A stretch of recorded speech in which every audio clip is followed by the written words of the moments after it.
అంటే కవిత పార్టీ వెనకాల రేవంత్ రెడ్డి ఉన్నాడు. రేవంత్ రెడ్డి డైరెక్షన్ లోనే కవిత పార్టీ పెట్టబోతుందంటూ అరవింద్ చేసినటువంటి వ్యాఖ్యలు. అరవింద్కు ఆయన ఏం మాట్లాడాలనో ఏం చేయాలనో అర్థమే కదా ఆయన. ఎందుకంటే ఆయన తండ్రి గొప్పోడు. వాళ్ళ తండ్రి కాంగ్రెస్ పార్టీకి అధ్యక్షుడు చేసిండు, ఎన్నో మినిస్టర్ చేసిండు. ఆయన కడుపులో చెడుబుట్టి నేను. ఎందుకంటే ఆ నోరు ఉన్నదని, ఆ గుండు ఉన్నదని, ఆ గుండులో ఏముందో ఆయన తెలియదు ఎవరికి. నోటికి ఏది వస్తే అది మాట్లాడతాడు ఆయన.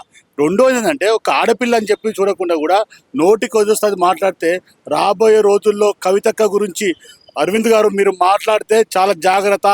మీరు మాట్లాడితే మీ ఒళ్ళు దగ్గర పెట్టుకొని మాట్లాడమని చెప్తూ ఉన్నాను. కవితక్క గారి గురించి నువ్వు చెప్పడం ఏంది ఆయనకు అర్థం కాదు. రేవంత్ రెడ్డి పెడుతున్నా వెనక.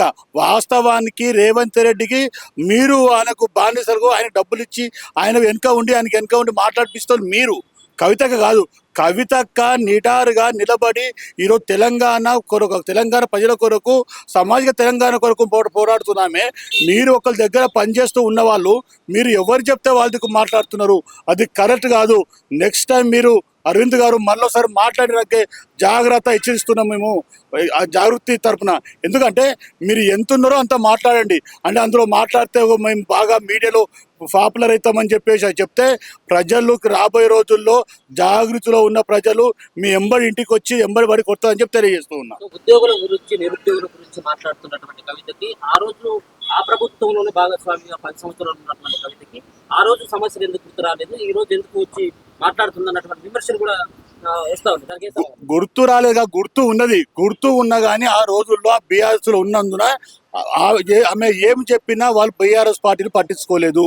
అందుకనే ఈ బీఆర్ఎస్ ప్రభుత్వం ఉన్న వాళ్ళు మరి ఉద్యోగస్తులు పట్టించుకుంటలేదు. కాబట్టి బయటకు వచ్చి ఇది ఉద్యోగస్తులు కావచ్చు, మహిళలు కావచ్చు, యువకులు కావచ్చు, మరి అన్ని కులాలకు న్యాయం చేయాలి.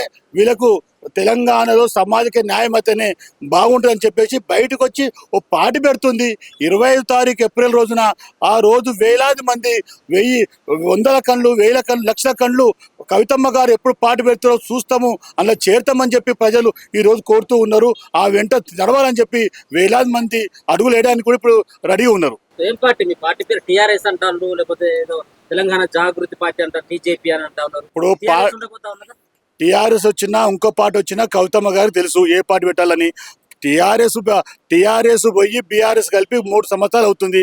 3 సంవత్సరంలో ఖాళీగా ఉన్నది. అది టీఆర్ఎస్ పార్టీ ఖాళీగా ఉన్నది. అది ఎవరైనా తీసుకోవచ్చు, ఎవరైనా చేసుకోవచ్చు. కానీ అది కూడా ఎట్లా తీసుకోవాలి, తీసుకుంటే ఎట్లా ఉంటుంది, తీసుకోవద్దు ఎట్లా ఉంటుంది అని కవితమ్మ గారు దాని గురించి స్టడీ చేస్తున్నారు. తీసుకుంటే తప్పేం లేదు. అది ఇంత కష్టపడి కవితమ్మ గారు కాపీ కొడతారా? మరి కాపీగా అది ఎవరిదండి? కవితమ్మ గారు ఒక బీఆర్ఎస్ లో వాళ్ళ తండ్రి ముఖ్యమంత్రి. వాళ్ళ రక్తము ఆమె తీసుకునే హక్కు వాళ్ళకు ఉంది కదా, వేరొకరు ఎవరు లేదు. కాబట్టి తీసుకోవచ్చు.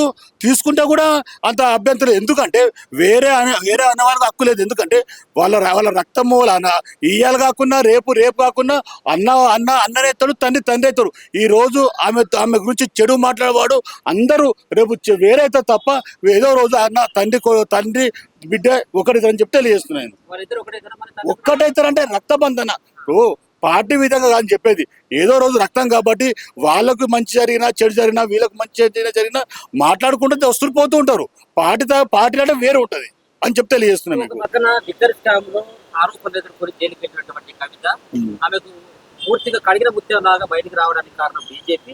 కాబట్టి బీజేపీ వెనుకుంది నడిపిస్తుంది అనేది కాంగ్రెస్ వల్ల వారు. ఇప్పుడు బీజేపీ వెనుకుంది అనుకుందాం. ఈ గుండా అరవింద్ ఎందుకంటారు? మరి ఆయన ఎందుకనాలి? అనుకోలే కదా. ఇప్పుడు ఆయన ఉంటే అనుకోదు కదా. లేదు కాబట్టి వీళ్ళ ఒట్టి మాటలు నిందలేయడం తప్ప, బట్ట కాల్చి మీదేయడం తప్ప వీళ్ళది ఏమీ లేదు. ఎందుకంటే ఈ యొక్క లిక్కరు అనుకుని చెప్తారు కదా, ఎంతో మంది లిక్కర్ కాదు రకరకాల గలీజ్ దంతలు చేసిన మొగోళ్ళు ఉన్నారు. మొగోళ్ళు ఎందుకు పేరు పెట్టలేదు వీళ్ళు? ఒక మహిళ అని చెప్పేసి మహిళ ఏమనని చెప్పి పేరు పెడుతూ ఇది కరెక్ట్ కాదు. మళ్ళా ఎవరైనా కవిత గారు లిక్కర్ గురించి మాట్లాడినా వాళ్ళ నాలుగు తెగ కోసం తెలియజేసుకున్నా.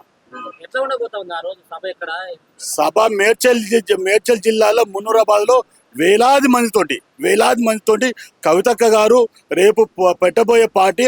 ఆ పార్టీలో యువతకు ధైర్యము, మహిళలకు గౌరవము, రైతులకు న్యాయము, అదే కాకుండా సంబంధ కులాలకు కొత్త రాజకీయ ఒరవడి, కొత్త చైతన్యము.